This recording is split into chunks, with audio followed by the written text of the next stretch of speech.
Jumlah dokumen hasil investigasi yang dilakukan Dinas Kesehatan Kabupaten Gorontalo terkait dugaan malpraktek oknum mantri yang mengakibatkan 2 bocah warga desa Kayu Bulan Batu Daah Pantai meninggal dunia sudah rampung dan siap diserahkan ke polisian. Untuk menelusuri penyebab kematian 2 bocah usai disuntik mantri desa, tim Dinas Kesehatan setempat membentuk tim investigasi dan telah memeriksa tempat layanan mantri, mengambil informasi di puskesmas dan mengunjungi keluarga korban.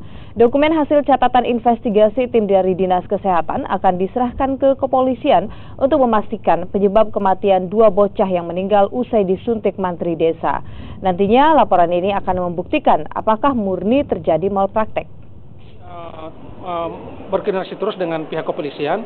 Jadi kami sudah punya data tentang kronologi daripada mantri HP itu, dan tentunya data yang ada sama kami adalah merupakan tambahan nanti data ke bagian penyidikan. Dan kami sudah koordinasi dengan pihak kepolisian. Sekarang beliau masih di tangan kepolisian untuk melakukan penyidikan. Kami menunggu tindak lanjut dari kepolisian seperti apa, akan kami koordinasikan terus. Saudara, sebelumnya 2 orang bocah warga desa Kayu Bulan, Kabupaten Gorontalo meninggal dunia usai disuntik seorang mantri desa. Dinas Kesehatan Kabupaten Gorontalo mengatakan 2 bocah ini mengalami bengkak pada bekas suntikan hingga akhirnya korban meninggal dunia. Kasus kematian 2 orang bocah yang berusia 3 tahun dan 14 tahun di desa Kayu Bulan, Kabupaten Gorontalo diduga merupakan korban malpraktik oleh oknum mantan mantri desa. Pasalnya, mantri tersebut tidak memiliki izin pelayanan kesehatan.